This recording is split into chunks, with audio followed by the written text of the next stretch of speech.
전도 왕은 아니고요. 전도 상을 받은 적은 있는데 일단 포항 지역의 청년부의 그 전도 교육이랑 전도 업무를 총괄하다가 2010년도에 하나님 은혜로 나올 수 있게 되었습니다. 정말 감사한 것은 제가 거기서 했던 일이 하나님을 대적하고 하나님 믿는 사람들을 미혹하는 일이었는데 지금은 그 정반대편에서 하나님을 미혹하는 사람들과 대적하여 싸우고 하나님을 떠나서 미혹된 사람들을 돌이키는 일에 하나님께서 사용하신다는 것이 얼마나 감사한지 모르겠습니다.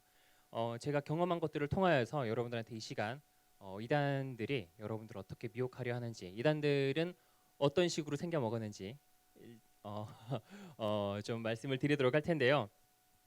여러분들 그 혹시 나는 이단을 항상 경계하고 있다. 나도 혹시 빠질까 두렵다. 이런 마음이 드시는 분 혹시 계십니까? 이 중에? 아무도 안 계시죠? 나는 안 빠질 것 같다라는 생각 드시는 분은 혹시? 네, 사실 안 드시는 분들도 대부분 내가 설마 이단에 빠지겠어라는 생각을 가지고 계실 겁니다. 근데 본문 말씀에서도 마찬가지지만 1절 말씀부터 가만히 보면요. 주 예수 그리스도의 강림하심과 우리가 그 앞에 모임에 관하여 영으로나 말로나 우리에게서 받았다는 편지로나 주의 날을 이뤘다고 쉬 동심하거나 두려워하지 말라라고 하면서 무엇에 관한 이야기를 하냐면 대적하는 자, 곧 적그리스도, 자기를 가르쳐 자칭 하나님이라고 하는 지금으로 말하면 쉬운 말로 이단이나 사이비 같은 단체들에 대해서 경계하는 말들을 하고 있습니다. 여러분 그 예수님께서 오시겠다라는 이야기는 성경에 굉장히 많이 기록되어 있죠. 다시 오실 것에 대한 이야기는 굉장히 많이 기록이 되어 있는데 이것을 다 얘기하려면 시간이 한정적이니까요. 여러분들 아시죠? 많이 기록된 거. 많이 기록이 되어 있습니다. 마태복음, 마가복음, 뭐 요한의 서신서에도 기록이 되어 있고 베드로도 기록을 했고 사도 바울도 여러 곳에서 기록을 했습니다. 사랑하는 자들아 영을 다 믿지 말고 오직 영들이 하나님께 속하였나 분별하라. 마태복음 7장 15절에서도 양의 옷을 입고 너에게 나오나 속에는 노략질하는 일이라라면서 경계하는 말들을 끊임없이 우리에게 하고 있습니다. 그 이야기 우리한테 한 얘기인가요? 아니면 다른 사람들이라고 한 얘기인가요? 우리한테 한 얘기예요. 왜 굳이 그 얘기를 그렇게 많이 썼을까요? 경계하라고 하지 말라고. 성경이 너무 얇으면은 볼품 없습니까? 좀 두꺼워 보이려고 늘린 겁니까? 아니잖아요. 꼭 필요하기 때문에 우리에게 주신 말씀입니다. 그런데 왜 경계하지 않으십니까? 예수님께서 하신 말씀이세요. 예수님께서 분별하고 경계하라고 말씀하셨습니다. 그러면 경계해야 되는 게 맞습니다. 여러분들께서 나는 빠질 거라고 전혀 생각하지 않는 그 이단 사이비 집단 가운데 우리나라에 몇 명이나 되는 사람들이 미혹되어 있는 줄 아십니까? 얼마나 될 것 같으신가요? 약 한 200만 명 정도 추산이 되고 있어요. 네, 그 정도 있을 줄은 다 알았다는 듯한 별로 놀라지 않는. 그럼 우리나라 기독교 인구 몇 명입니까? 제가 기억하로 2015년 통계에서 930만 정도 나온 걸로 기억합니다. 그러면 이단에 속한 이 200만의 사람들의 기독교 인구 안에 포함이 될까요, 안 될까요? 포함이 된 숫자입니다. 그래서 실제 한국 교회의 숫자는 700만 명이 조금 넘을 것이라고 추산을 하고 있어요. 여러분들 다시 말해서 교회 다닌다고 대답하는 사람, 교회 다니십니까? 다녀요라고 말하는 사람 적어도 5명 중에 1명씩 누가 있다는 거예요. 이단이 있다는 거예요. 그들이 언제 여러분들을 뭐 할지 몰라요? 미혹하려 할지 모릅니다. 더군다나 더 무서운 것은 우리나라 기독교 인구는 계속해서 줄어가고 있는데 그들은 계속해서 성장하고 있다는 거예요. 1년이면 10만 명에 이르는 사람들이 이단에 속한 사이비 집단에 미혹이 되고 있습니다. 신천지 한 군데만 해도요. 1년에 2만 명에 이르는 사람들이 미혹이 되고 있어요. 그 사람들 다 어디서 나왔을까요? 안 믿는 사람들 그 사람들이 전도할까요? 아닙니다. 여기 계신 여러분들 중에서 가는 거예요. 왜 그렇게 미혹이 되겠습니까? 여러분들이 경계하지 않으셔서 그래요.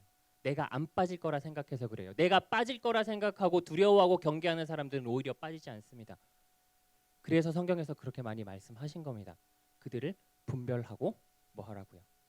경계하라고 말씀하신 거예요. 그러면 오늘 말씀 끝나고서는 나도 잘못하면 빠질 수 있겠구나. 예수님께서 과연 거짓 선자들이 할 수만 있다면 택하신 자들이라도 미혹해야 하리라 하신 말씀처럼 나를 계속해서 미혹하려고 찾고 있겠구나. 내가 항상 조심해야겠구나라는 생각을 가지실 수 있는 시간이 되었으면 좋겠습니다. 여러분들 그 다른 곳에 이렇게 여행을 가시면 그 지역에서 관광도 하지만 밥을 먹어야죠. 금강산도 식후경이죠. 밥을 먹어야 되는데 여행 가셔서 여러분들 삼각김밥 드십니까? 네, 뭐 드세요? 그 지역에서 맛있는 게 무엇인지를 찾아서 먹습니다. 제가 고등학교를 전주에서 다녔는데 어린 시절을 전라북도 이 지역에서 컸어요. 전주에 가면 뭐 드셔야 돼요? 비빔밥, 그렇죠? 그런데 여러분들 전주에 가서 터미널에 딱 내리시면 비빔밥 집이 굉장히 많습니다. 비빔밥이 유명한 곳이기 때문에 비빔밥 집이 한두 군데가 아니에요. 그럼 그 중에서 맛있는 데 가야 돼요? 맛없는 데 가야 돼요? 맛있는 데 가야 돼요. 어디는 보니까 사람들이 바글바글하고 막 줄 서 있고요. 바로 옆에서 똑같은 비빔밥을 파는데 팔이 날리고 사람이 하나도 없어요. 어디로 가세요? 왜 줄 서 있는 데로 갔어요? 기다려야 되는데, 배고픈데. 맛있을 거라고 생각하시죠? 왜요? 사람이 많이 몰려가고 있으니까. 지금 여러분들 이단 단체들이 그렇게 사람들이 몰려가고 있는 식당처럼 불어나고 있습니다. 우리 교회는 반면에 계속해서 숫자가 줄어들어가고 있어요. 우리가 이 이단 문제를 경계하지 않고서는 제대로 신앙생활을 하기가 어려운 시대가 되어가고 있습니다. 과연 예수님께서 말씀하신 그대로 사도 바울이 예견한 그대로 되어가고 있는 거예요. 여러분들이 생각하기에 그렇게 말도 안 되고 터무니없는 말들을 가르치는 이단들에 왜 그렇게 많은 사람들이 빠져가고 있을지 궁금하시죠? 네, 그 전에 혹시 여기 신천지에서 오신 분 계십니까? 있으시면 한번 일어나 보세요. 있으시면 그대로 되돌아서 문을 열고 나가주시면 되겠고요. 이 말씀은 여기 그 고척교회 다니시는 청년분들을 위한 말씀이니까요. 혹시나 계시다면 지금 나가주시면 되겠습니까? 사실 나가라고 해도 안 나갈 건 아는데 말이라도 해놔야 제가 얘기했다라는 증거가 되기 때문에 말씀 일단 드렸고요. 그럼 도대체 그들이 왜 그렇게 많은 사람들이 왜 이단의 미혹이 되어가고 있는가? 그들이 전도를 할 때 있어서 미혹되는 원인은 신천지뿐만 아니라 다른 모든 이단들이 마찬가지입니다. 그들만의 성경 공부 과정을 거쳐야 미혹이 돼요. JMS도 마찬가지고 하나님의 교회 안상홍 증인회도 마찬가지고 신천지 예수교 증거장막 성전, 신천지 플레임이에요. 신천지도 마찬가지고 모든 이단들은 자기네들만의 성경 공부 과정을 거쳐야 교회에 갈 수 있고 미혹이 될 수 있습니다. 그 성경 공부를 하지 않으면 안 돼요. 미혹이 안 돼요. 그럼 그 성경 공부 과정을 거친 사람들 중에서 미혹되는 확률이 얼마나 되는지 아십니까? 각각의 이단들마다 전도하는 방식이 조금씩 다르기 때문에 다른 이단들과 이런 그 확률은 조금 다를 수 있습니다만 신천지 같은 경우는 제가 그 안에 있을 때 신천지 교육기관에 센터가 있습니다. 6개월 동안 하루 2시간씩 끊임없이 배워야 돼요. 근데 그들의 과정을 등록한 사람 대비 수료한 사람의 비율이 전국 평균으로 70%가량 됐었습니다. 높은 지역은 한 90% 됐어요. 다시 말해서 그들의 성경 공부를 배우기 시작해서 미혹이 되는 사람의 비율이 얼마큼이라고요? 70%라고요. 나머지 30%는 뭐냐면 끝까지 안 배운 사람들입니다. 끝까지 배운 사람들은 100% 미혹이 됐어요.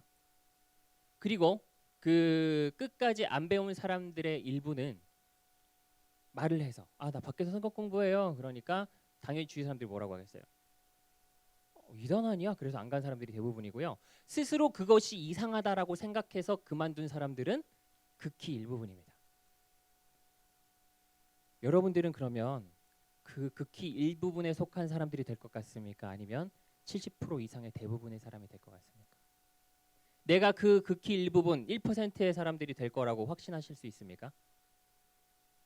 신앙생활 20년, 30년, 40년 했어도 장로님이건 권사님이건 내가 얼마나 오랫동안 신앙을 해왔던지 간에 의미가 없어요. 그럼 그들의 성경 공부 과정이 도대체 어떤 거기 그럴까? 그들의 성경 공부 과정은 어떻게 보시면 되냐면 제가 6개월짜리를 다 말씀드릴 수는 없습니다. 추가해서 좀 빗대어서 설명을 드리자면 퍼즐 해보셨죠? 몇 개까지 해보셨어요? 1000개 이상 해봤다. 오, 계시죠? 뒤에 방송실에서 아주 퍼즐을 좋아하시나 봅니다. 그 퍼즐을 해보시면 1000개 이상만 되더라도요. 그 배경 같은 거 있죠, 이상한 거. 하늘색 혹은 뭐 빨간색 배경 이런 것들은요 퍼즐들이 다 고만고만해요. 그래서 그 자리가 아닌데도 막 맞아 들어가는 게 하나씩 생깁니다. 근데 성경을 하나의 퍼즐이라고 보면 원래 퍼즐이 그리고 있는 그림이 있죠. 원래 그 그림 말고 다른 그림은 그려서는 안 되는데 성경이란 퍼즐이 너무 크다 보니까 1000개짜리만 해도 막 자기 자리 안에 들어가잖아요. 근데 너무 크다 보니까 원래 그림이 아닌 다른 그림을 일부분 왜곡해서 그려놓을 수가 있더라고요. 그러니까 맞춰놓은 그 조각만 보면 어떻게 보이겠어요? 원래 이 퍼즐이 이 그림 그리고 있는 것처럼 보이겠죠. 근데 이게 틀렸다는 걸 보시려면 어떻게 하셔야 돼요? 맞아요. 전체를 보셔야 됩니다. 다 맞춰보든지 같은 말이에요. 네. 나머지 부분을 다 봐야 됩니다. 전체를 봐야 됩니다. 다시 말씀드리자면 그 얘기는 뭐냐면 성경 전체를 꿰뚫어 볼 만한 성경적인 지식이 있어야 된다는 얘기예요. 여러분들 교회에서 아주 열심히 신앙생활 많이 하신 분들도 성경 지식에 대해서 자신이 있냐고 좀 물어보면은 자신 있다고 하는 사람들이 있을까요? 없을까요? 없습니다. 나는 성경에 좀 자신 있다. 난 성경 박사다. 성경 100도 이상 했다. 이런 사람 계십니까? 안 계시잖아요. 그러니까 문제가 뭐냐면 한국교회 성도님들께서 이단의 교리를 접했을 때 맞춰놓은 조각만 보여주니까 그게 어떻게 왜 틀렸는지를 모른다는 거예요. 더군다나 그들이 맞춰놓은 조각을 보여주기 전에 다른 작업을 먼저 합니다. 성경 보는 방법을 바꿔놔요. 다른 방식으로 성경을 보게 만드는 겁니다. 이거는 마치 뭐와 같냐면 색안경을 하나 끼워주는 거랑 같아요. 빨간색 색안경을 끼면 세상이 어떻게 보일까요? 빨갛게 보입니다. 빨간색으로만 보여요. 그들이 가르쳐준 방식대로 성경을 보게 되면 그들이 맞춰놓은 그 그림만 보이게 되어 있습니다. 그게 마치 성경의 전체인 것처럼 보이게 되어 있어요. 그래서 그들이 준 안경을 끼고 계속해서 그들의 공부를 듣게 되면 그게 왜 틀렸는지를 알지를 못합니다. 그래서 일반적으로 사람들이요 이단이라고 하면 가고 싶을까요? 저희 아버지가 목사님이셨습니다. 셨습니다는 과거형이죠. 목사님이십니다. 근데 아버지랑 제가 아들이 이단에 갔다 그러면 싸울 거야 안 싸울 거야? 싸우잖아요. 가고 싶을까요? 이단이라고 하면 이단 그리고 기존에 여러분들이 가지고 계신 그 이미지를 생각해 보세요. 아주 이상하고 흉악한 집단이잖아요. 그런데 가고 싶냐고요? 안 가고 싶어요. 근데 왜 갈까요? 말씀이 맞다고 판단해서 간 거예요. 이게 틀림없이 맞아떨어지고 너무나 확실하다라고 생각해서 사람들이 핍박을 하고 욕을 하고 주먹질은 제가 아빠한테 맞아서 그랬어요. 네.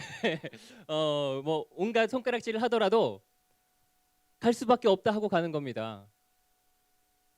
실제로 그래요. 이단인 걸 알더라도 말씀이 맞으니까 가야지. 말씀 따라 신앙생활을 해야지 사람 따라 합니까 하면서 갑니다. 사람들이 그게 왜 틀렸는지를 뭐 하지 못해서요? 네, 분별하지 못해서요. 그러면 여러분들이라고 한다고 거기에 빠지지 않고 분별할 수 있을 거라는 자신감을 가지는 게 맞을까요? 맞지 않습니다. 나도 들으면 빠질 수 있겠다라고 생각을 하시는 게 옳아요.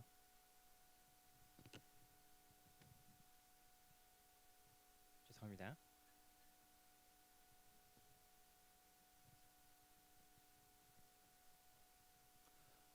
그래서 무슨 얘기하고 있었죠?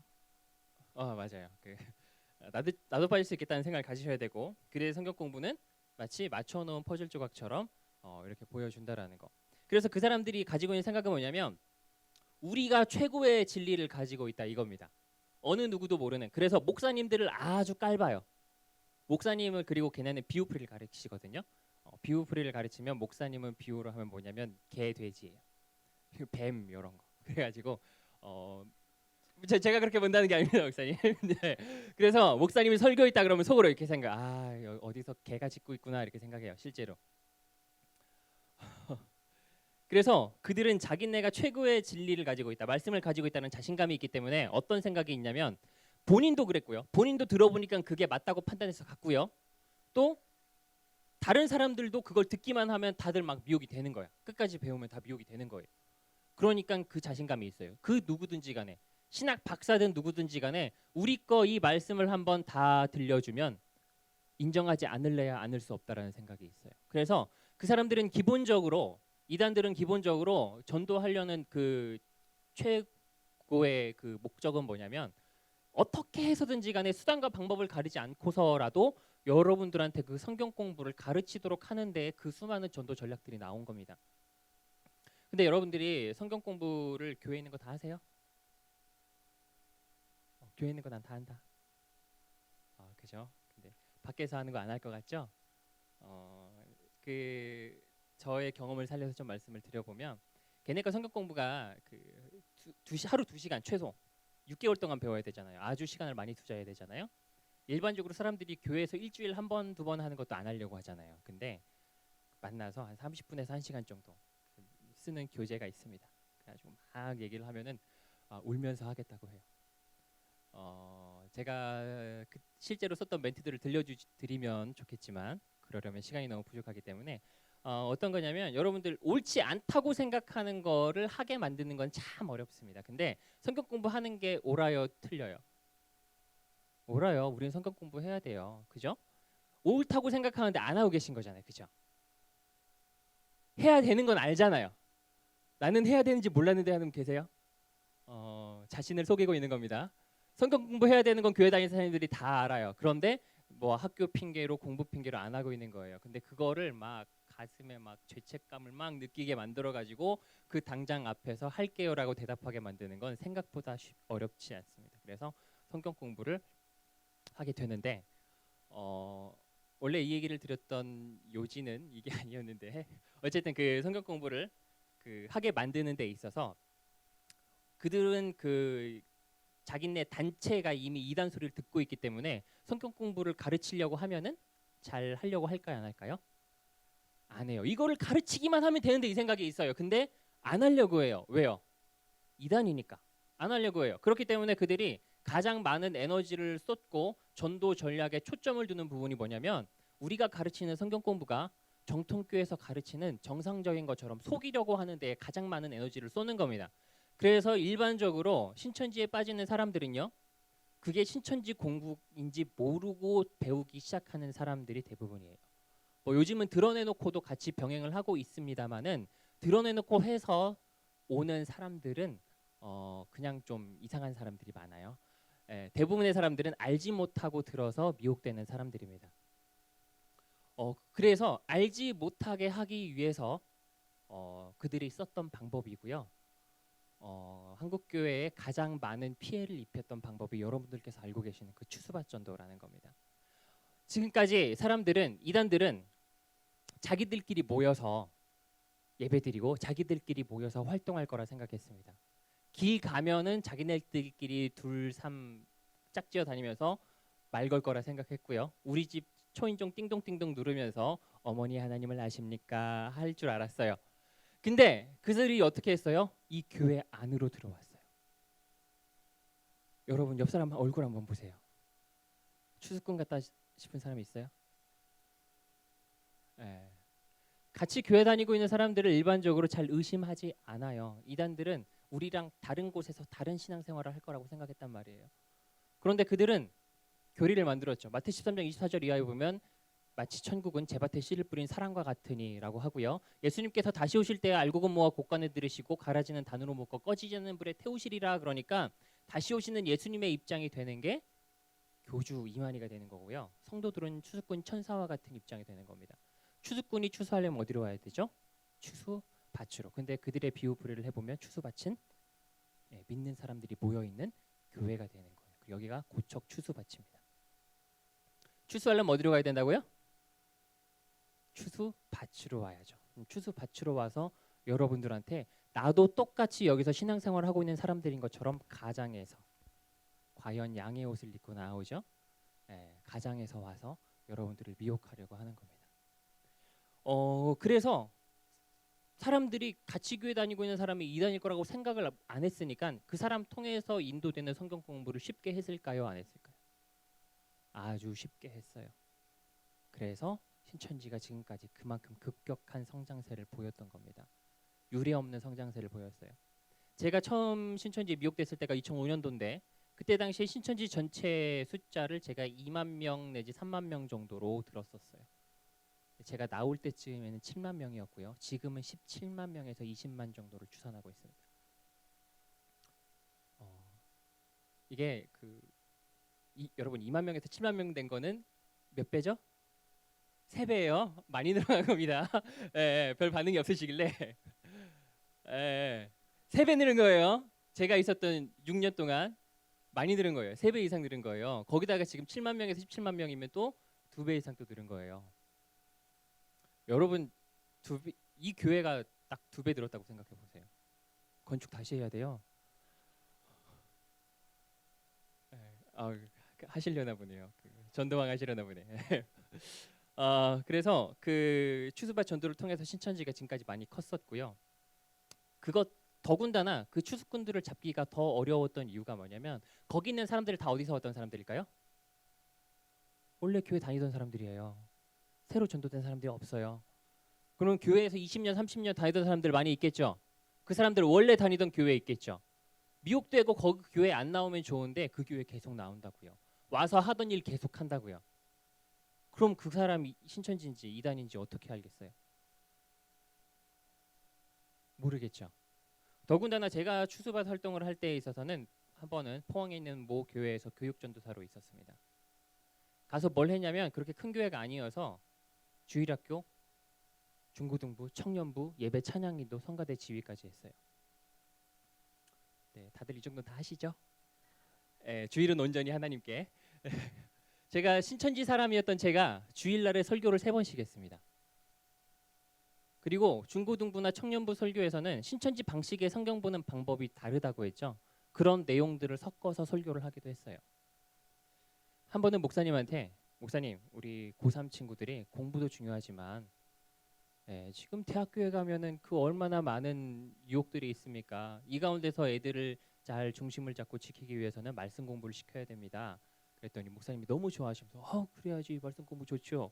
어떻게 할까요? 그러니까 전도사님 알아서 하세요 그러시더라고요. 그래서 제가 교회로 불러다가 교회에서 애들 따로 신천지 성경 공부 시켰었어요.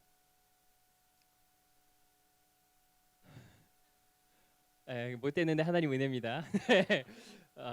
자꾸 저를 정죄하시는 것 같은데 하나님이 의롭다 하셨으니까 괜찮습니다. 까먹었네 할 말을. 어쨌든 교회에 있는 전도사가 이단일 거라고 과연 누가 생각을 했겠어요. 교회에서 20년 다니고 청년 회장하고 여전도 회장하고 하고 있는데 누가 이단일 거라고 생각했겠어요. 그래서 여러분들 교회에서 교회 밖에서 하는 성경 공부하지 말라는 말 많이 들어보셨죠? 그렇죠?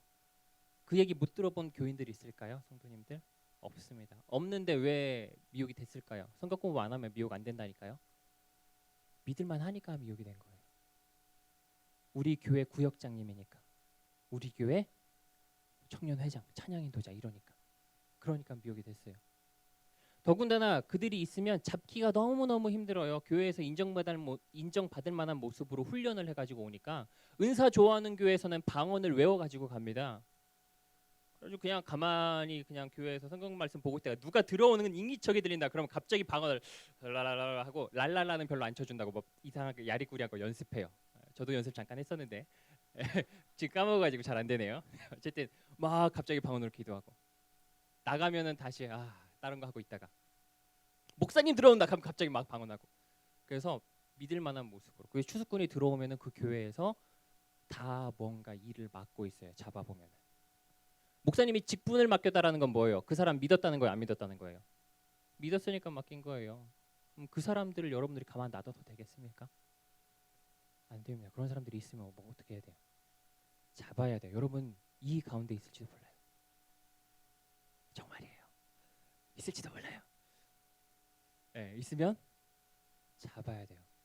그런데 여러분들 그들의 목적은 결과적으로 여러분들을 어떤 밖에서 비공식적으로 진행하는 자기네들의 성경 공부를 배우게 하는 데 그 목적이 있기 때문에 여러분들이 공식적이지 않은 성경 공부에 참여하지 않으신다면 일단 이단에 미혹되지 않으실 수 있습니다. 다만 여러분들이 그런 일이 있을 때는 어떻게 해야 되냐면 반드시 교회에다가 신고를 해주셔야 돼요. 왜 그러냐면 그들이 전도하는 방식 때문에 그래요. 지금 간략하게 좀 설명을 드릴 텐데 그들이 전도하는 방식은 너무너무 많아요. 추수밭 전략이라는 것도 이름이 추수밭 전략이지 교회에 다니는 어떤 단체에 들어가는 모든 전략을 다 통틀어서 추수밭 전략이라고 합니다. 동아리, 동호회, 뭐 학교에 있는 뭐 CCC 뭐 이런 선교 단체들이나 이런 것들에 다 들어가서 활동하는 방법 자체가 다 추수밭 전도예요. 그리고 뭐 그들이 뭐 무슨 신림미 검사한다, 뭐 설문지한다 이런 것은 굉장히 전통적인 방식들이고 그들이 전도하는 방식은 너무나 많고요. 또 어떤 방법이 잘 된다라고 해서 많이 알려지게 되면은 교회에서도 알겠죠. 예, 알고 사람들이 그 방법에 대해서 경계를 하게 되면 또 다른 방법을 연구를 합니다. 걔네는요 밥 먹고 하는 짓이 그거밖에 없어요. 어떻게 하면 쟤네를 좀 새로운 방법으로 미혹해 볼까. 그래서 방법을 알려드리는 것은 한계가 아주 큽니다. 그래서 그들이 어떤 과정으로 여러분들을 미혹하는지 그 중심 체계에 대해서 좀 간략하게 말씀을 드릴게요. 원래는 찾기, 맺기, 따기, 복음방, 센터, 그 다음에 이제 교회로 데려가는 건데 그 찾기 단계는 뭐냐면 말 그대로 전도 대상자를 찾는 겁니다. 그래서 추수밭 전략도 찾기 전략 중에 하나예요. 전도 대상자를 찾아요. 막 찾아서 여러분들의 한 명을 전도 대상자로 삼았다 그러면 여러분에 대해서 그 작은 그 종이 한 장을 적습니다. 그 종이 내용에는 뭐가 들어가냐? 여러분의 기본적인 신상 정보가 들어가요. 이름, 성별, 나이, 혈액형, 집 주소, 신앙 연수 이 정도 들어가고 거기에 뭐가 있냐면 합당한 자 선정 기준표라는 게 있어요. 이게 뭐냐면 추수꾼이 추수하려면 알곡만 데려갈까요? 가라지도 같이 데려가야 돼요. 알곡은 곡간에 들이시고 가라지는 단으로 묶어 꺼지지 않는 불에 태우시리라 그랬으니까 걔네가 추수를 할 때 알곡만 하겠다는 거야. 그래서 와서 여러분들 중에 알곡과 가라지를 나누는 겁니다. 그걸 지들끼리는 우리한테 심판하는 권세가 있다 그래요. 지들이 뭔데 가르는 거예요, 여러분들. 그래서 여러분들 신천지가 아무나 데려가는 게 아니에요. 여러분들 중에서 골라 데려가는 거야. 그래서 걔네들 기준에 충족이 안 되면 가고 싶어도 못 가요. 나 좀 들여보내주세요 해도 안 받아줘요. 그 기준이 뭔지 좀 말씀을 드릴게요. 나는 좀 데려갈 만한 사람인가 한번 들으면 생각을 좀 해보시면 좋은데 그 합당자 선정 기준표에는 커다란 범주가 세 가지가 있습니다. 환경, 인성, 신성. 세 가지 분야에서 여러분들한테 점수를 매기는 거예요. 평가를 하는 겁니다. 알곡인지 아닌지 평가를 하는 건데 환경적인 측면은 말 그대로 그 사람이 성경 공부를 할 수 있는 환경이 되는가 이거예요. 그러면 뭐가 돼야 돼요? 일단 기본적으로 시간이 돼야 되죠. 그리고 뭐가 돼야 돼요? 건강이 따라줘야 돼요. 6개월 동안 막 이렇게 해야 되니까. 그리고 경제적인 상황도 좀 받쳐줘야 돼요. 왜냐하면 빚쟁이면 공부할 시간이 어디 있어요? 빚 갚으러 가야지. 아르바이트 조금이라도 더 해야지. 그래서 뭐 경제 상황, 건강 상황, 뭐 경제 상황 이런 거 다 보고요. 또 알아들을 만한 지각이 있는가 이걸 봅니다. 여러분들 멍청하고 말귀 못 알아듣는다 그러면 쟤 좀 띠래가지고 이단에 빠지지 않을까 걱정하지 마시고요. 예. 안 데려가요. 그래서 참 제가 하나님은 공평하시다 생각했습니다. 이제 장단점이 있어요. 그래서 어쨌든 똑똑한 사람 데려가려고 하는 겁니다. 그래서 그 인성적인 측면은 뭐냐면 그 사람의 됨됨이, 약속을 잘 지키는 사람인가, 주관이 뚜렷한 사람인가, 주위에서의 평판은 어떤가 여러 가지 항목들에 대해서 점수를 줘요. 점수를 이렇게 주는데 그래서 좀 교회에서도 쟤는 교회에 왜 다니는지 모르겠다 하는 사람 혹시 계신가요? 의견이 없나 보네요. 왠지 좀 껄렁껄렁하고 껌 좀 씹고 이래 보이는 애. 애기도 아닌데 엄마 손에 이끌려서 온 것 같은 그런 이상한 분들이 혹시 계실지 모르겠는데 그런 사람들은 신천지에서 감당을 못해. 오면 감당이 안 되는 거야. 걔 붙잡고 있을 수도 없고 그래가지고 안 받아줘요. 와도. 그리고 이제 신성적인 측면은 뭐냐면 말 그대로 그 사람의 신앙심을 보는 거예요. 그래서 그 사람이 그 뭐 주일, 수요일 뭐 예배는 출석을 잘 하는지, 하나님을 사랑하는 마음이 있는지, 그리고 하나님을 두려워할 줄 아는지, 교회에서의 직분이나 평판은 어떤지 이런 여러 가지 항목들이 있습니다. 그래서 신앙생활 대충 하고 뭐 놀러 오시는 분들도 거기서도 그닥 달가워하지 않습니다. 그래서 뭐 신앙심 안 좋은 게 좋은 건 아니잖아요. 그리고 여러분들이 그래도 위안을 가지실 것은 내가 혹시 이단으로부터 전도를 당할 이런 상황이 되었다면 그래도 나를 알곡이라고 판단해줬구나라고 생각을 하시면 위안이 되실 것 같네요. 그래서 그 일정 점수 이상을 다 취득을 하시게 되면 여러분들 이제 합격하신 거예요. 이제 다음 단계 가 이렇게 한 거예요. 그래서 몇 기 단계로 넘어가요. 몇 기 단계에서는 이제 여러분들에 대한 본격적인 뒷조사가 들어가요. 그래서 뒷조사를 하기 위해서 어떤 것도 하냐면 혹시 새벽 예배 나오시면 새벽 기도할 때 뒤에 앉아가지고 기도하는 걸 들어요. 여러분들 기도할 때는 어때요? 뭐 숨겨요? 사람한테 말할 땐 뭘 숨길 수 있는데 기도할 때 숨기면서 말하는 사람은 교회 왜 다니는지 모르겠네요. 그렇죠? 기도 왜 하는지 모르겠어요. 하나님한테 기도할 때는 일반적으로 숨기지 않고 기도합니다. 그래서 그 얘기를 들어보면 그 사람의 현재 진짜 상황이나 관심사나 현재 이런 그 사람한테 진짜 필요하고 그 사람이 원하는 게 뭔지를 알 수가 있어요. 기도할 때 듣고 그걸 가지고서 이 사람은 현재 이런 상황이다 적는 거예요. 집에 갈 때 따라가면 집 주소도 알 수 있어. 그리고 회사 가고 출근할 때 따라가면은 어디서 하고 어느 지역에서 이렇게 활동하고 노는지도 다 알 수 있습니다. 어쨌든 여러분들 그 맺기 단계에서는 여러분들에 대한 뭐 성장 배경, 관심사, 경제 상황, 그 교회에서 이단 세미나는 얼마나 했는지, 그 교회는 어떤 스타일인지, 뭐 그 사람이 신앙적으로 멘토로 여기는 사람이 누군지 여러분들에 대한 것을 속속들이 다 조사를 한다고 보시면 돼요. 경제에서 돈은 얼마나 버는지 이런 것까지, 가족들은 얼마나 있고, 가족들은 어디서 어떤 신앙생활을 하고 있는지 이런 것들 다 하고, 거기에는 이제 뭐 성격 유형, 신앙 유형 이런 거 다 쓰는데 신앙 유형은 뭐냐면 지들이 만든 거예요. 신앙생활할 때 사람들이 다 똑같은 모습으로 신앙생활하는 게 아니잖아요. 그래서 신앙생활하는 모습대로 유형을 성격 유형 나누듯이 나누는 겁니다. 은사형, 사랑형, 핑계형, 목사형, 인의형 뭐 많이 있습니다. 그래서 각각의 신앙 유형별로 맞춤형 교재들이 있고요. 성격 유형별 맞춤 교재들이 또 있어요. 그래서 그거를 위해서 그런 것들을 다 조사를 하죠. 그래서 여러분들에 대한 조사가 다 끝나고 나면은 스왓 분석을 해요. 그 노트에. 스왓 분석 뭔지 아시죠? 내부적인 강점과 약점, 외부적인 기회와 위협을 파악을 해서 그거는 이미 그 노트 쓰면서 다 파악을 한 거예요. 파악한 걸 바탕으로 전도 경험이 아주 풍부한 전문 팀이나 이런 사람들이 모여가지고 전도 전략을 짜줍니다. 그리고 그것은 일반적으로 5단계의 결제 라인을 거쳐야 돼요. 그래서 구역장, 부장, 회장, 뭐 교회 기획부장이나 총무나 그다음에 담임 강사나 집화장 이 정도 5단계 정도의 결제 라인을 거치면 이제 여러분을 전도해도 된다는 허가가 떨어진 겁니다. 교회에서. 그러면 이 과정 이전에는 뭐냐면 여러분들 삶에 아무런 변화가 없어요. 네, 아무런 변화가 없어요. 근데 이미 그들은 뭐까지 다 했어요? 뒷조사를 다 끝내고 전도 전략까지 짰어요. 그 사람들이 여러분들한테 접근할 때는 이미 여러분에 대한 걸 다 알고 있는 거야. 그래서 여러분들한테 접근할 때 여러분들한테 정말 자연스러운 상황에 아주 알맞는 옷을 입고 나아갈 수 있는 겁니다. 그래서 그 사람들을 만나게 되면은 너무 막 우연을 가장하거나 아주 자연스러운 상황에서 만나게 돼요. 만나서 어떤 반응이 생기냐면 나에 대해 너무 잘 알아요. 내 지금 관심사가 뭔지 잘 알아요.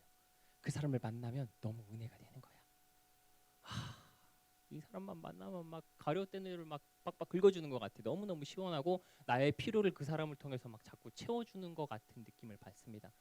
결과적으로는 하나님께서 나의 기도를 이 사람을 통해서 들어주신다라는 생각이 들어요. 그 사람을 점점 더 신앙적으로 어떻게 될까요? 신뢰하게 됩니다. 그 사람이 해주는 간증을 들으면 딱 나한테 맞는 간증이야.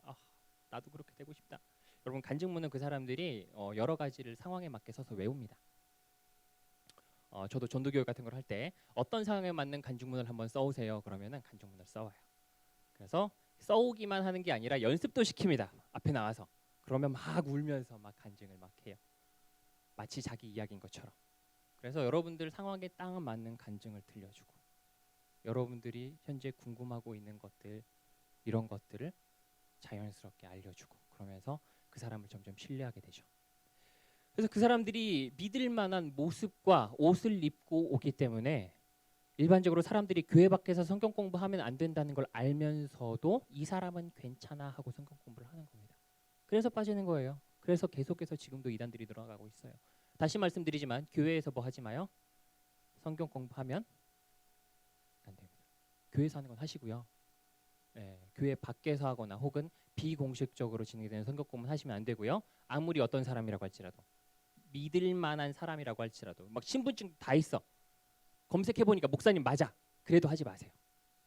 여러분들 신앙생활과 관련된 건 반드시 교회 안에서 해결하셔야 됩니다. 요즘엔 그렇지 않고서는 너무나 위험한 세상이 되었어요.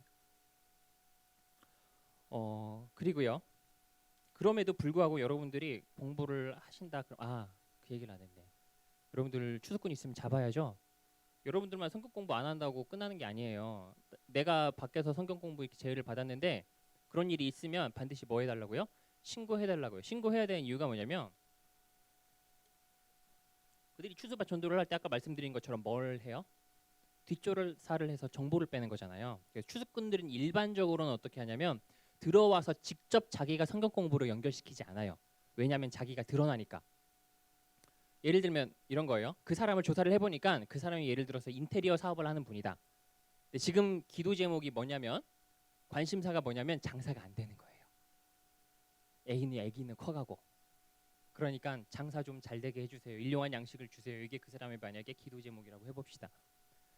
교회 안에서 여러분 그렇게 아주 자세한 내용까지 파악하려면 그 사람이랑 당연히 친한 사람 중에 있겠죠.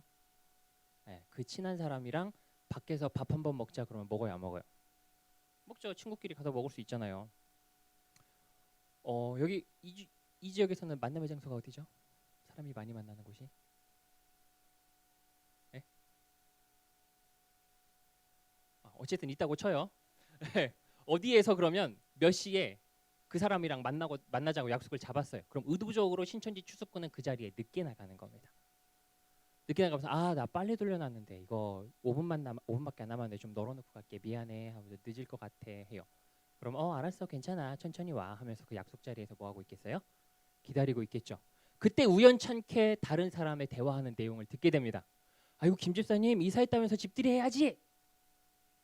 그 집사님 근데 집들이를 하긴 해야 되는데 너무 급하게 집을 보다 보니까 집이 좀 오래된 집이잖아. 그래서 곳곳에 곰팡이 좀 많이 스쳤더라고. 그래서 인테리어를 한번 새로 해야겠어. 도배 작업도 새로 하고. 그래서 새로 인테리어 한번 하면은 그때 초대할게요. 그래요. 그래서 아이고 그거 돈 많이 들던데 어디 잘하는 데 있어? 그러니까 그건 없는데 그것도 걱정이에요. 돈이 너무 많이 들어서 알아보고는 있는데 어디서 해야 될지 모르겠네. 집사님 많은데 없어요? 막 얘기를 하고 있어요. 그럼 거기 계시던 그분은 뭐 하셔야 돼요? 거기서 영업하셔야 돼요. 안 하시면 장사를 하시면 안 되는 분이 장사를 하셨던 거야. 그거는 하나님도 어쩔 수 없는 것 같아요. 자기가 해야 될 일을 안 하신 거예요. 그러니까 그 영업하셔야 됩니다. 제가 우연찮게 듣게 됐는데 제가 그 일 하는데요. 교회 다니시는가 봐요. 저도 교회 다니는데 싸게 해드리겠습니다. 하고 만나가지고 집 인테리어를 하게 됐어요. 실제로 인테리어를 하고 작업을 하게 됐습니다. 그러면서 만나면서 이렇게 좀 대화를 나눠보니까 말이 너무 잘 통하는 거야. 그리고 너무 막 좋은 사람이야. 그래서 계속해서 만나게 됐어요. 결과적으로는 그 사람들이 신천지 사람들이었다는 거를 그 전도 대상자가 알았다고 해봅시다. 그렇게 되었을 때 신천지 추수꾼의 존재를 생각할 수 있을까요? 그 사람이랑은 밤 약속한 거밖에 없어요. 그냥 너무 친한 사람 중에 한 명일 뿐이야. 근데 그 사람이랑 밤 약속 잡고 기다리고 있을 때 이단들을 만난 거예요. 그러니까 추수꾼일 거라고는 생각을 못해요. 다만 외부에서 만났는데 그 사람이 이단이었네 이렇게 생각하고 똥밟았다 생각하겠죠. 추수꾼이 여러분 드러나는 것은 이런 일들이 너무 많이 반복이 된 겁니다. 반복이 돼서 막 서로 이야기하다가 김 집사님 나 이단 만났다 큰일 날 뻔했었어. 그래서 얘기를 막 들어보니까 그래요? 저기 김 집사님 장 집사님도 그랬다 그러던데 박 집사님도 그랬다 그러던데 얘기를 하다 보니까 모든 사람들이 이단을 만날 때 공통적으로 껴있는 사람이 있겠죠. 그러니까 그제서야 사람들이 의심을 하기 시작하는 겁니다. 그래서 이단인 거를 알아서 교회에서 치리를 했다고 합시다. 그렇게 되었을 때 문제는 뭐냐? 그 사람은 나갔을지 모르지만 그 사람이 들킬 정도로 그만큼 활발한 활동을 이미 하고 갔기 때문에 그 교회에 그 사람 말고 다른 추수꾼들이 생겨 있어요. 그래서 여러분들 교회에서는 그런 일이 있을 때 추수꾼은 초기에 박멸하는 게 가장 좋습니다. 바퀴벌레 한 마리 있을 때 잡아야지 한두 마리 이렇게 생기면은 새끼 까고 골치 아파요. 초기에 왔을 때 잡아야 돼요. 그렇기 위해서 여러분들한테 말씀드린 게 뭐냐? 그런 일이 있을 때 반드시 교회에 뭐 하라고요? 신고를 하셔야 된다고요. 누구한테 신고해야 돼요? 목사님한테. 근데 사람들이 걱정하세요. 그 사람 별 관심도 없고 그 관련이 없는 사람 같은데 그냥 밤 약속 한번 잡았을 뿐인데 생사람 잡는 거 아닙니까? 이렇게 할 수 있어요. 근데 어차피 생사람은 잡아도 목사님이 잡으실 거예요. 그러니까 욕은 어차피 목사님이 드시니까 여러분들은 걱정하지 마시고 일단 신고부터 하시면 돼요. 그래서 일단 신고하시고 목사님이 그거 뭐 신고 한번 듣는다고 바로 막 불러다가 막 하겠어요? 안 하세요. 근데 그런 신고가 한 번 더 들어왔다. 그러면 그 사람이 거의 99.99%라고 보고 교회에서 계속 주시하면서 확인을 할 수가 있겠죠. 그래서 여러분들이 교회 밖에서 하는 성경 공부 하라고 하지 말라고요? 하지 말아라. 그리고 그런 일이 있을 땐 반드시 교회에 뭐 하셔야 돼요? 신고를 해 주셔야 됩니다. 그래서 추수꾼 있는 교회의 특징은 누가 추수꾼인지 모르겠는데 웬 추수꾼이 없는 것 같은데 추수꾼이 있는 교회는 이상하게 그 교회 교인들이 밖에서 이단을 많이 만나는 거예요. 왜요? 그 안에서 사람들이랑 친교하면서 정보를 빼내는 인간이 있는 거예요. 이놈을 잡아야 돼. 그래서 그런 일이 있을 때 반드시 뭐 하셔야 된다고요? 신고하셔야 된다고. 안 하면 어떻게 돼요? 여러분 옆자리에 앉아 있는 사람이 빠질 수도 있어요. 그래서 여러분들 스스로의 신앙뿐만 아니라 옆에 있는 친구들의 신앙도 같이 지키실 수 있었으면 좋겠습니다. 자, 그럼에도 불구하고 성경 공부를 하신다. 그게 이해는 합니다. 워낙에 믿을 만한 모습으로 오니까 이해는 하는데 그래도 하시면 안 되지만 그래도 해버렸다. 그러면 여러분들께서 스스로 그 말씀을 들으면서 분별을 하실 수밖에 없습니다. 근데 그 사람들의 성경 공부의 특징을 몇 가지를 그래서 말씀을 드리겠습니다.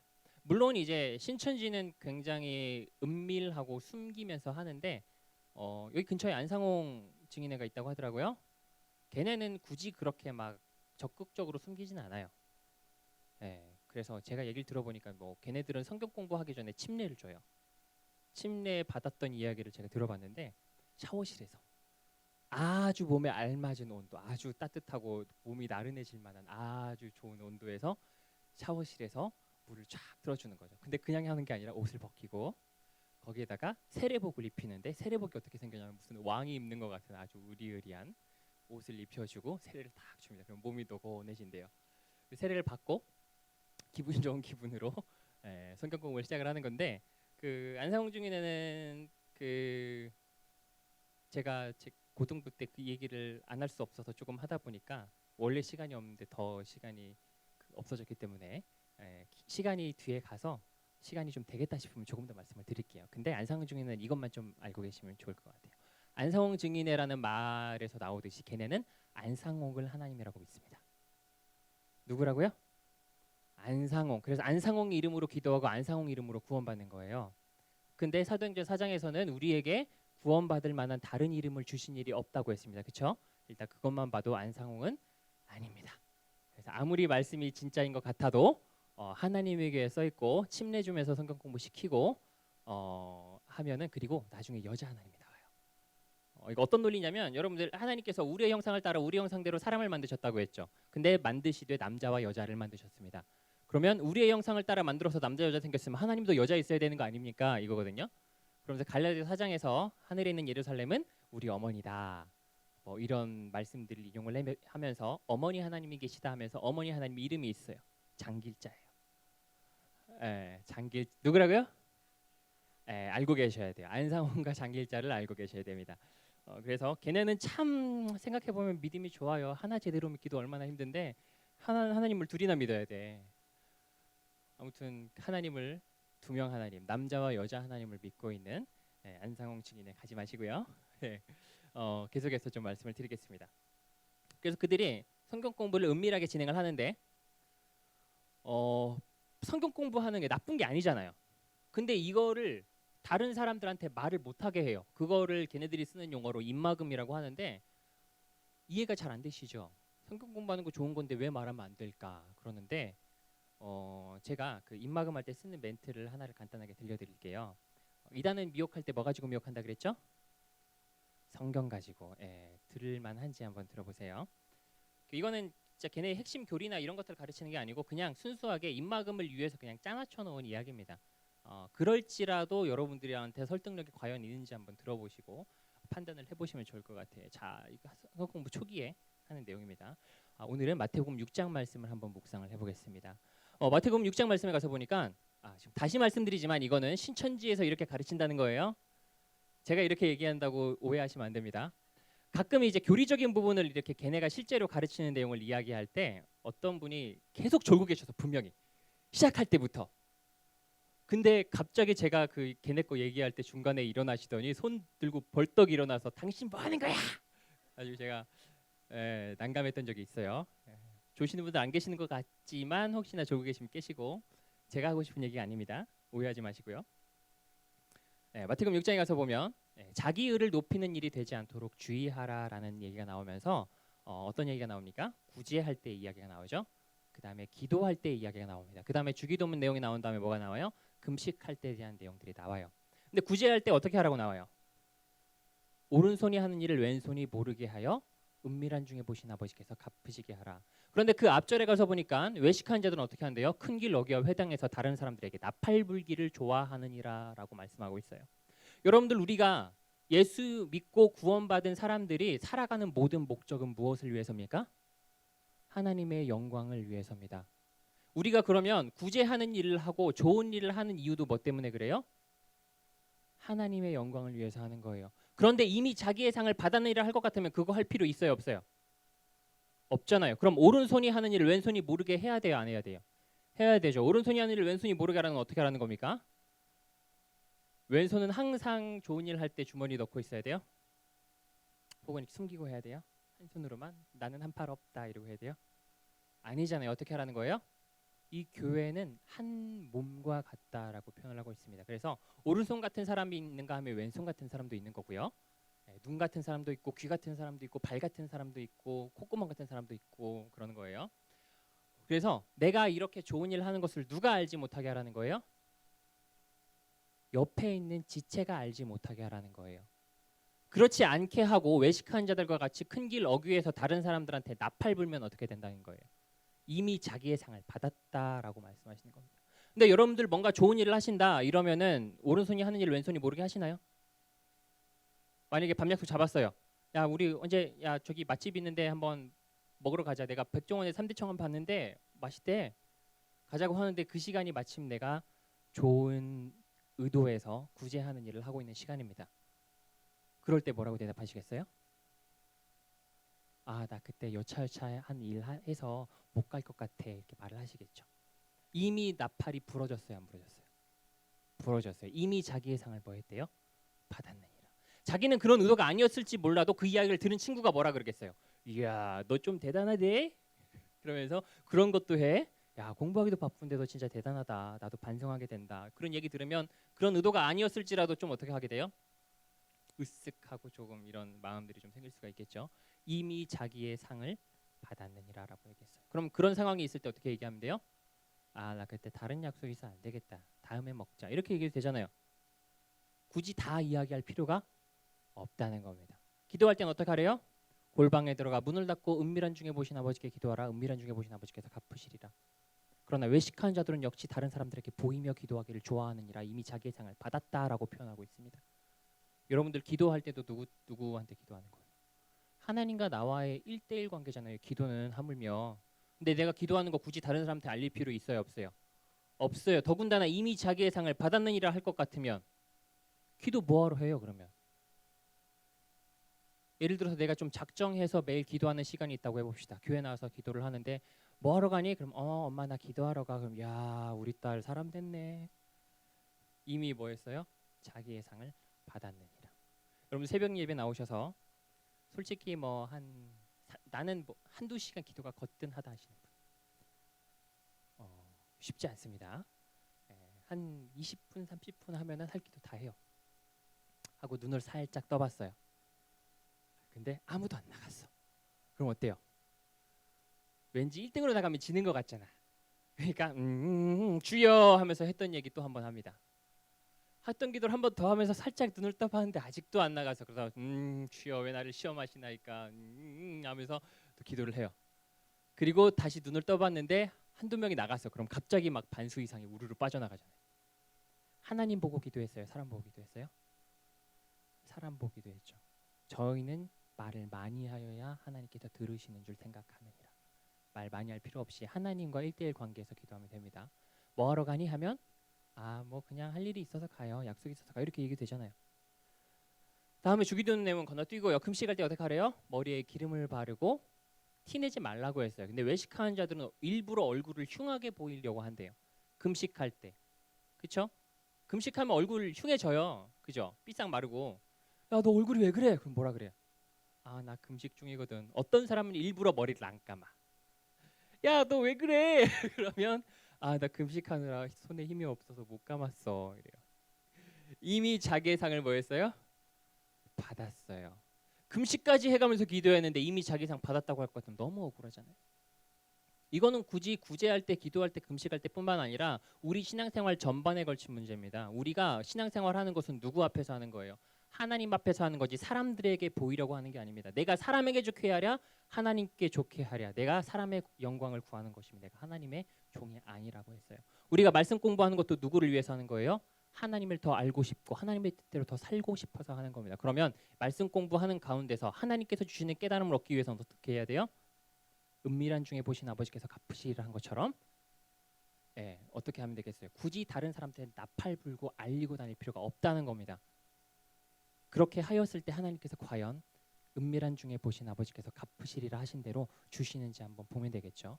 이미 자기의 상을 받았다라고 할 것 같으면 우리가 하는 이 성경 공부는 내 머리만 커지고 내가 교만해지고 끝날 뿐이에요. 그럴 거면 안 하는 게 낫습니다. 성경 공부하는 거 어떻게 하자는 거예요? 말하지 말라 이거예요. 그럴 듯한가요? 왜 그래? 아니 왜 말? 이거는요. 제가 정말 지금 한 10분도 안 되게 잠깐 말씀을 드린 건데 원래 1시간짜리 교재예요. 아주 축약해서 말씀을 드린 거고요. 입막음에 관한 교재들은 수십 가지가 있어요. 굉장히 심혈을 들이는 부분이라서 아주 많은 교재들이 있습니다. 근데 그 교재들이 다 근거를 뭐 가지고 하는 거냐면 성경에 있는 내용을 가지고서 만드는 거예요. 그러니까 여러분들께서 그게 뭐가 틀렸는지 왜 잘못된 건지 모르시는 거예요. 그래서 기억하셔야 될 것은 은밀한 중에 하는 성경 공부는 제대로 된 성경 공부가 아니다. 숨기는 건 뭔가? 냄새 나는 거예요. 그거는 냄새 나는 데 가면 안 돼요. 다 공식적으로 진행하는 성경 공부만 가서 하시기를 바랍니다. 그럼에도 불구하고 그 성경 공부를 들으면 왠지 막 나한테 맞춰서 해주니까 막 은혜가 되거든요. 왠지 막 좋은 것 같아요. 그래서 보면 아멘 아멘 하면서 재밌다 재밌다 하면서 듣는단 말이에요. 그래서 계속 듣는 분들이 계세요. 그런데 여러분들 아까 말씀드렸지만 70% 중에 30%는 수료 안 했다 그랬잖아요. 그 30%의 사람들이 중간에 성경 공부를 그만둔 사람들이 대다수인데 그 사람들이 그냥 두는 이유 중에 하나가 그 외부에서 이단 같다라고 해서 하는 경우들이 많긴 하지만 일부분은 그걸 들으면서 좀 이상하다라는 생각이 들어서 그만두는 분들이 계십니다. 그리고 실제로도 여러분들께서 이단의 성경 공부를 들을 때는 이상하다라고 느낄 수 있는 부분이 있어요. 근데 대부분 그 이야기를 하기 위해서 막 수십 가지의 성경 구절을 들어가면서 이야기를 하기 때문에 그게 맞는 거고 내가 잘못 알고 있었겠거니 생각하고 그냥 받아들이게 됩니다. 그 부분이 뭘까요? 여러분들 다 알고 계시는 거예요. 그거 모르면 교회 안 왔어요. 맞습니다. 구원입니다. 여러분 어떻게 구원받으셨습니까? 구원자 이름을 모르세요? 알려드릴까요? 누굴 통해서 구원받았어요? 예수님을 믿음으로 알면서 구원받았습니까? 다 이렇게 교회에서 배워오셨죠. 그런데 신천지에 가도 예수님만 잘 믿으면 구원받을까요? 안상호에 가도 JMS에 가도 JMS에 가면 정명석을 믿어야 돼요. 정명석 하나님은 지저스 모닝스타래. 그래가지고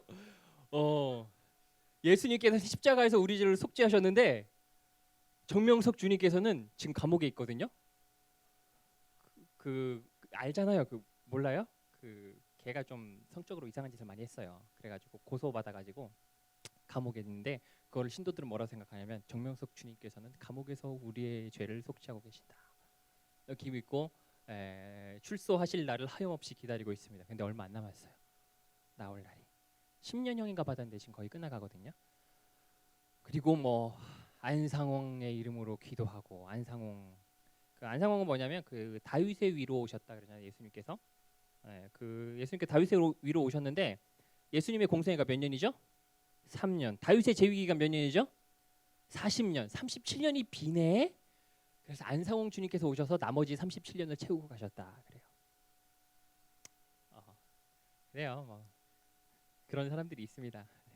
그리고 신천지에서는 이만희가 이야기하는 그 이만희 통해서 이야기하는 그 계시의 말씀을 또 들어야 돼요. 그걸 믿어야 돼요. 결과적으로는 교리상으로 보면 이만희가 예수님도 되고 하나님도 되는 건데 드러내고는 말을 안 해요. 그것들이. 어쨌든 교리상으로 보면 이만희가 예수님이 되는 게 맞습니다. 재림 예수가 되는 게 맞아요. 어쨌든 이만희 신천지에 가면은 또 걔네가 이야기하는 다른 구원의 방법이 있습니다. 그래서 걔네들의 교리들은요, 잘 보면은 모든 게 다 다른 구원자를 믿게 하기 위해서 돼 있는 거예요. 예를 들면 비유풀이 왜 하냐? 교주가 있는 대부분의 이단들은 비유풀이 하거든요. 비유풀이 왜 하냐? 성경에 있는 글자를 그대로 보면 자기들이 구원자가 못 되니까 그래요. 예를 들어 예수님은 오실 때 뭐 타고 오신다고 했죠? 계시록 1장에 보면 보라 구름을 타고 오시라. 많은 눈이 그를 보겠고 그를 찌른 자들도 볼 터이요. 모든 족속이 그를 인하여 애곡하리니 그러하리라 그랬어요. 우리나라에 재림 예수님이 약 한 40여 분이 계십니다. 그죠? 그 재림 예수님들께서는 성공하신 분들이고 성공하지 않은 재림 예수님도 정말 많아요. 저기 여러분 계룡산에 한번 가가지고 주여 하고 한번 부르시면 누가 날 불렀느냐 하면서 굉장히 많은 분들이 내려오십니다. 우리나라 재림 예수가 굉장히 많아요. 그리고 재림 예수 최다 보유국이에요. 우리나라에 예수님 얼마나 많은지 몰라. 그리고 최다 수출국입니다. 모든 예수님을 수출을 해가지고 해외에다 다 교회를 만들어놨어요. 그 재림 예수님들 중에서 구름 타고 온 놈이 있을까요? 없어요. 만인의 눈이 오는 거 본 사람이 있어요? 없어요. 그를 찌른 자들이 본 사람이 있어요? 없어요. 그러니까 찌른 자를 찌른 자로 보면 안 되는 거예요. 예수님께서 분명히 오시기 전에는 의를 행한 자든 악을 행한 자든 다 부활시켜서 심판하시겠다고 했어요. 그러니까 그때 예수님을 찌른 자들이 부활하겠어요, 안 하겠어요? 부활합니다. 그럼 예수님 오실 때 그거 보겠어요, 안 보겠어요? 보는 거예요. 다만 걔네들은 심판의 부활로 나오는 겁니다. 근데 찌른 자들을 비유풀이해서 찌른 자들 아니야. 구름 타고 온다. 신천지에서는 구름을 0이라고 하고요. JMS에서는 6이라고 합니다. 그래서 구름 타고 온다라는 게 0으로 온다라고 해석하는 게 신천지고요. 결과는 똑같아요. 구름 타고 온다. 구름을 6으로 보는 것은 육체에 임한다 해서 그 구름이 누구예요? 지저스 모닝스타. JMS. 되는 거예요. 어쨌든 그래서 그들의 교리는 다 다른 구원자를 믿게 만들기 위한 거기 때문에 그걸 가르쳐야 되는데 이걸 처음부터 가르치면 당연히 아무도 안 믿어요. 제 마음이 급해졌어요. 시계를 봤기 때문에. 네. 아무도 안 믿습니다. 아무도 안 믿기 때문에 어떻게 하냐면 아무도 안 믿기 때문에 뭔 얘기하려고 했는지 잠깐 까먹었어요. 네. 그 아무도 안 믿기 때문에 비유풀이를 하는 거고요. 그거를 원래 뭔 얘기하다가 얘기했지? 네. 마음이 급해져서 잠깐 까먹었는데 맞아요. 그걸 가르치기 전에 여러분들이 가지고 계시는 구원관을 깨트려 놔야 돼요. 그렇지 않고서는 뒤에서 말하는 다른 예수를 믿게 만들 수가 없습니다. 그래서 신천지도 마찬가지고요. 여러분들한테 현재 가지고 계신 구원관을 깨트려 놓으려고 초반부터 계속해서 작업을 하는 거예요. 그래서 그들의 성경 공부를 들으면 어떤 느낌이 드냐면 내가 구원 못 받았다는 생각이 자꾸 드는 거예요. 이것도 제가 지금 쓰는 멘트가 있는데 하면은 이게 제가 이거 하다가 전에 한 분이 벌떡 일어나셨거든요. 근데 고개 끄덕끄덕하면서 아멘 하는 분이 있어요. 신천지 거 얘기해주면. 그래서 난감하긴 한데 어쨌든 걔네들의 성경 공부는 들으면 이상하게 내가 구원 못 받았다는 생각이 자꾸 들고 무언가를 더 해야 될 것처럼 만들어요. 결과적으로는 어디로 가는 거냐면 야고보서 2장 같은 거를 인용하면서 행함을 강조하게 되는 겁니다. 행함 없는 믿음이 과연 구원 얻을 만한 믿음이냐 이렇게 가는 거예요. 그래서 신천지 사람들은 믿음으로 말미암아서 구원받지 못했어요. 거기선 믿음, 구원을 확증할 수 있는 사람들이 아무도 없습니다. 다 구원을 뭐 하고 있는 거냐면 아직도 이루어 가고 있는 거예요. 그들이 얘기하는 게 있어요. 신앙의 기본 6가지를 잘 지키면 구원받을 수 있다 이렇게 얘기하는데 6가지가 뭐냐? 좋은 겁니다. 말씀, 예배, 헌금, 모임, 봉사, 전도. 좋은 거죠. 좋은 건데 우리가 왜 예배드리고 왜 말씀 보고 왜 전도하고 왜 모임하고 봉사하고 이럽니까? 구원 받으려고 해요? 구원 받으려고 하는 건 하지 마세요. 구원부터 받으세요. 우리가 구원 받았기 때문에 그 하나님의 은혜에 감사해서 우리가 하나님께 예배드리고 찬송드리는 거잖아요. 그렇기 때문에 전도하고 그렇기 때문에 하나님 앞에 헌금도 하고 그렇기 때문에 하나님의 말씀 배우는 겁니다. 근데 그들은 이것을 잘 해서 구원 받으려고 하니까 잘못됐어요. 그래서 이거 6가지에 대한 실적을 1년 동안 잘 체크를 해야 이제 14만 4천 명이 들어가는 생명책이 있어요. 걔네들이 생명책이 있어요. 거기에 기록이 돼야 이제 14만 4천 명 안에 들어가는 거예요. 거기 기록이 돼서 구원 받는다는 거예요. 그래서 그들이 가르칠 때는 행함을 강조하게 되어 있습니다. 그런데 그들이 행함을 강조할 때 있어서 그냥 얘기하겠어요? 아니에요. 성경책 가지고 이야기합니다. 그러니까 그거 들을 때 구원 못 받았다는 생각이 들어요. 여러분들 구원의 확신을 가지고 있는 분들도 들으면 흔들리는 사람들이 태반입니다. 왜 내가 받은 구원을 확증할 수 있는지에 대해서 대답을 못해요. 그 대답할 수 있는 사람 별로 없더라고요. 그래서 들으면 내가 배워왔던 거랑 조금 다르긴 한데 원래 성경에 이런 거 가르치고 있었구나 생각하고 그냥 넘어가게 되는 겁니다. 그래서 여러분들이 정말 제대로 성경 공부를 배우셨다면 그 말씀을 들을수록 뭐가 확실해져야 돼요? 내가 하나님께 은혜로 말미암아 값없이 구원받았다라는 게 확실해져야 돼요. 설령 행위를 강조하는 말씀을 듣더라도 그럼에도 불구하고 나를 구원하시는 하나님의 은혜가 정말 더 크게 느껴져야 되는데 계속해서 뭐를 해야 되고 뭔가 짐을 지우는 이런 성경 공부는 정상적인 성경 공부가 아니니까 절대 그만두시고요. 최소한으로 자신을 지킬 수 있는 방법으로서 여러분들이 받은 구원에 대해서 누가 이유를 물어볼 때 확실하게 대답할 만한 것들을 좀 준비를 해두시기 바랍니다. 그리고 행여나 내가 여기에 앉아 계신 분들 중에서 내가 구원의 확신이 없다 하시는 분이 계시다면 목사님을 통해서나 창피한 게 아닙니다. 그럴 수 있어요. 구원은 어차피 하나님이 선물로 주시는 거기 때문에 그럴 수 있어요. 아직 하나님께서 나를 구원하실 때가 안 됐을 수도 있는 거예요. 그러면 목사님한테 가셔서 상담을 좀 받으시고 그 구원의 복음을 다시 한번 들어보시기를 좀 권해드리고 싶습니다. 그래서 여러분들이 예수 그리스도를 믿고 구원을 받았다라는 것은 걔네들이 이야기하는 것은 그게 나름대로 근거가 있어요. 그 구원의 확신이 있어야 구원받았다는 구절이 어디 있냐 그래요. 그런 구절이 있을까요? 구원의 확신이 있어야 구원받았다 이런 구절은 없는데 그보다 더 확실하게 말한 구절들이 정말 많습니다. 여러분 로마서 8장에서는 뭐라고 이야기하고 있냐면 29절 이하 말씀일 거예요 아마. 창세 전부터 미리 아신 너희로 아들의 형상을 닮게 하시려고 미리 정하셨다 했어요. 그리고 미리 정하신 그들을 부르신 그들을 의롭다 하시고 의롭다 하신 그들을 영화롭게 하셨느니라 그랬어요. 여러분들이 예수님을 믿음으로 말미암아 구원받았다라는 것은 여러분에게서 난 것이 아니고 하나님께서 선물로 주신 건데 선물로 주시기를 언제부터 작정하셨냐면 창세 전부터 작정하셨어요. 뭐 하기로? 내가 너를 구원할 거야라고 미리 정하셨단 말이에요. 그래서 여러분들이 오셔서 예수님 믿고 구원받은 거잖아요. 하나님께서 구원하려고 작정하셨는데 그거 누가 뺏어갈 수 있을까요? 못 뺏어가요. 그래서 38절 이하에 보면 내가 확신하노니 사망이나 생명이나 천사나 권세자들이나 현재일이나 장래일이나 능력이나 깊음이나 높음이나 그 어떤 피조물이라도 우리를 향하신 우리 주 예수 그리스도 안에 있는 하나님의 사랑에서 끊을 수 없느니라 그랬어요. 그 어떤 것도 우리에게 주신 구원을 뭐 할 수 없어요. 가져갈 수 없어요. 빼앗아갈 수 없어요. 아무리 사탄이 우리를 뺏어가려고 해도 뺏어갈 수 없어요. 우리 누구 거니까. 하나님 거니까. 하나님이 너 내 거야 하셨으니까. 요한복음 10장에서는 내가 그들에게 영생을 주노니 아무도 내 손에서 빼앗을 자가 없느니라. 그들을 나에게 주신 아버지는 만물보다 크시니 아무도 아버지에게 빼앗을 자가 없느니라 그랬어요. 여러분들께서 예수님 믿고 구원받았다라는 것은 여러분들이 거부하고자 해도 거부할 수 없는 하나님의 은혜입니다. 꼼짝없이 구원받을 수밖에 없는 사람이 되는 거예요. 그러니까 여러분들이 받은 구원에 대해서 확실하게 확증하시고 누가 뭐라고 하더라도 나는 예수님 믿음으로 말미암아서 예수님께서 나 대신에 십자가에서 돌아가시고 나 때문에 십자가에서 내 죄를 대신해서 돌아가셨지. 그러니까 나는 이거 믿으니까 확실히 구원받았지. 이거 확실하게 믿으시고 지키실 수 있는 여러분들이 다 되셨으면 좋겠습니다.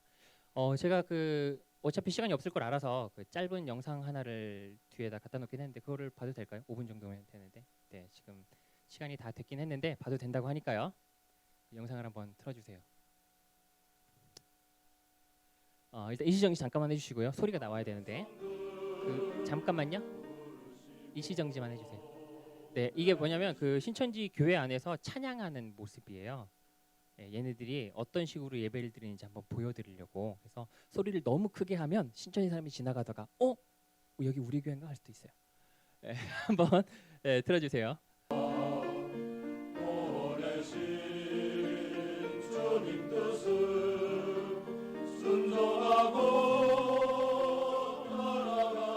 잠깐 일시정지 해주세요. 가사를 한번 보시면 원근각지 만백성들 부르시고 빼내시사 보내신 주님 뜻을 순종하고 따라가니 이제 이루셨네 신인조와 신천신지 이러죠. 원근각지 만백성들 부르시고 빼내시사 이거는 신천지에서 말하는 그냥 교리 중에 하나인데 그 원근각지 만백성들 교회에 있던 사람들 말하는 겁니다. 교회에서 뭐 행한 거예요? 자기들이 빼내 간 거예요. 추수해서 간 거예요. 그래서 추수돼서 왔다 이 얘기하고 있는 거예요. 그래서 보내신 주님 뜻을 순종하고 따라가니 아 이제 이루셨네. 신인조와 신천신지는 그 걔네들 그 구원에 대해서 말하는 교리가 그 신인합일이라는 게 있어요. 그래서 그 계시록에서 나오는 하늘에 있는 그 21장에서 새 예루살렘이 시온산에 있는 14만 4천 명한테 임하게 되잖아요. 그러니까 그 14만 4천 명한테 하늘에 있는 하나님 예수님과 순교한 영들이 와서 영과 육이 1대1로 매칭해서 하나가 된다는 거예요. 그래서 거룩한 몸으로 거듭난다 이런 얘기를 하는 건데, 네, 그래서 자기네 교리 말하는 겁니다. 계속 한번 틀어주세요.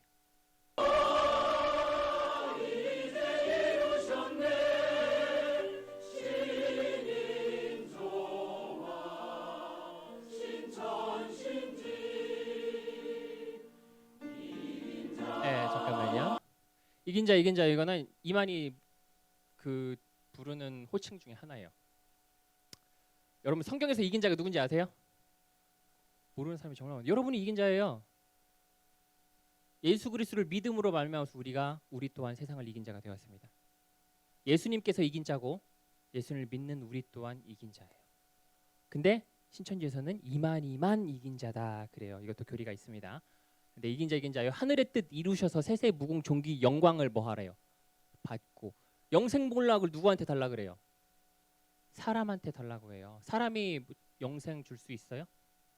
제가 단언하건대 이만희 곧 죽습니다. 앞으로 10년? 10년도 긴 것 같긴 한데 지금 90이 다 되셨기 때문에 아무튼 죽어요. 그 사람. 한 번 죽는 것은 하나님께 정하신 것이라 했으니까 죽을 거예요.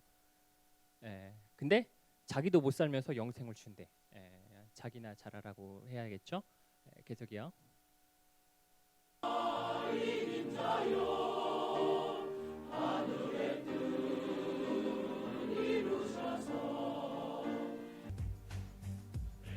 구역 공간인데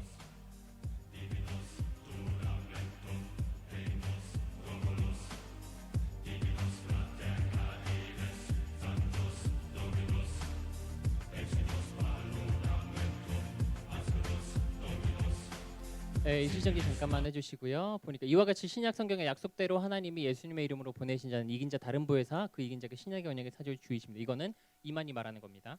이만희한테 지금 교주한테 뭐라고 하고 있어요? 사람한테 주이십니다 그러고 있죠. 오늘날 이긴 자가 주곧 뭐다? 그리스도요 하나님의 아들이심을 마음으로 믿어 의뢰하고 입으로 신하여 구원을 얻게 되니 이것이 신천지 예수교 시대의 모든 성도들의 신앙 고백이 되어야 하겠습니다. 지금 사람을 어떻게 보고 있는 거예요? 신격화해서 보고 있는 겁니다. 분명히 지금 뭐 하고 있는 겁니다. 우상 숭배를 하고 있는 겁니다. 혹시나 이 안에 신천지 다니시는 분이 계시다면 내가 지금 어떤 짓 하고 있는지를 똑똑히 알아야 돼요. 그리고 여러분들 신천지 가면 저렇게 돼요. 그러니까 절대로 가지 마세요. 계속해서 보여주시기 바랍니다.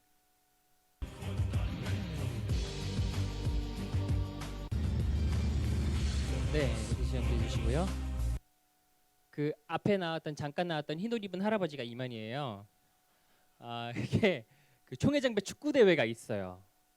생일 맡아서 여러분들 월드컵 하는 것처럼 걔네들은 12지파를 만들었어요. 지역별로 12지파가 각각 예선전을 거쳐서 올라가서 결승전에 딱 생일날에 이 축구 대회를 하는 겁니다. 그래서 이게 원래 트로피 모양으로 글자 배열을 해놓은 거였어요.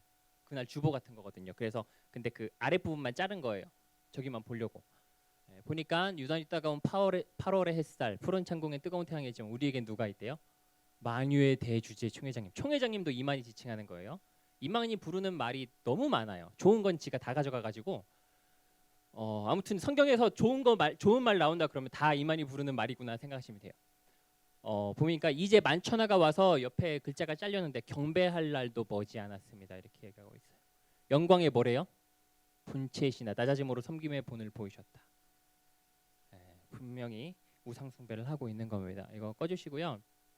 여러분들 원래 찬양이나 이런 것들 가사들을 이렇게 보여주면은 신천지 사람 중에 간혹 그러는 사람이 있어요. 나는 그런 찬양 안 했는데요. 그런 사람이 있어요. 지가 안 했어도 거기서 그러고 있으니까 지도 똑같은 놈이죠. 자기도 똑같이 우상 숭배하고 있는 겁니다. 그리고 지역마다 노래 부르는 거 좀 다를 수가 있어서 제가 원래 그 신천지 사람들이 예배드리기 전후에 거룩하게 부르는 찬양이 하나 있어요. 다 감사해라는 찬양인데 지금도 부르는지는 모르겠어요. 제가 있을 때는 다 예배드리기 전후에 경건한 마음으로 자세도 있어요. 어깨는 직각이고 무릎을 꿇고 안경은 벗어야 되고 손은 이렇게 앞에 삼각형 모양을 만들어서 땅에 대고 아주 경건한 태도로 불러야 되는 찬양입니다. 아주 경건하게 불러야 돼요. 그 가사를 제가 짧게 불러드릴 테니까 한번 들어보시기 바랍니다. 원래는 경건하게 불러야 돼요. 근데 제가 좀 빠르게 부를게요. 저는 경건하게 부를 생각이 없기 때문에. 이게 원래 어떻게 불러냐면 되게 잘 되지도 않아요. 경건하게 거룩하게 아주 천천히 불러야 돼요. 네, 어떤 식으로 하면 어떤 가사냐면 다 감사해 주 하나님 다 감사해 주 예수님 다 감사해 이긴 자 그 이름을 영원토록 찬송하리라 이런 건데 원래 이렇게 부르면 혼나요. 근데 다 감사해 주 뭐였어요? 하나님 다 감사해 주 예수님 다 감사해 이긴 자 하나님 예수님하고 누구 나왔어요? 자기 나왔어요. 자기. 그 이름을 영원토록 뭐 한대요? 찬송하리라. 명백하게 우상 숭배를 하고 있는 모습입니다. 오늘 말씀처럼 저는 대적하는 자라 범사 일컫는 하나님이나 숭배함을 받는 자 위에 뛰어나 자존하여 하나님 성전에 앉아 자기를 보여 하나님이라 하느니라 했습니다. 성경에서 말하는 적그리스도가 누구인지를 똑똑히 알고 혹시나 그 안에 참여하고 계신 분이 있다면 빨리 나오시는 계기가 되었으면 좋겠고요. 여러분들께서는 그들의 역사가 어떠한지 가면은 어떤 모양이 되는지에 대해서 한 번 더 경각심을 가지시고 지금 가지고 있는 지금 누리고 있는 이 신앙생활을 하나님께서 영화롭게 하실 그날까지 영원히 누리시는 구척교회 청년들이 다 되었으면 좋겠습니다. 감사합니다. 우리 다시 한 번 더 전사님께 감사의 박수 한번 하겠습니다. 우리가 참석하는 기도했으면 좋겠습니다. 여러분 깨어있지 않으면 우리가 여러분 영적 분별력을 가지고 있지 않으면 누구나 다 넘어질 수 있고요. 누구나 다 여러분 미혹될 수 있습니다. 우리 함께 한번 기도했으면 좋겠습니다. 하나님 나에게 참 미혹의 영이 왕성하게 활동하는 이 세대 가운데 하나님 싸워 이길 수 있는 하나님 영적 담대함도 더해 주십시오. 영적 분별력을 더해 주셔서 넘어지지 않고 날마다 우리 승리하셨던 우리 주님과 함께 이기는 삶을 살아갈 수 있는 내가 될 수 있도록 인도해 달라고 우리 함께 이 시간 한번 주셨던 말씀 우리 그것 다시 한번 더 생각하며 우리 주님의 이름을 크게 한번 부르고 하나님 분별력을 더해 달라고 우리 함께 이 시간 한번 결단하며 한번 기도하며 나가기 원합니다. 같이 기도하겠습니다.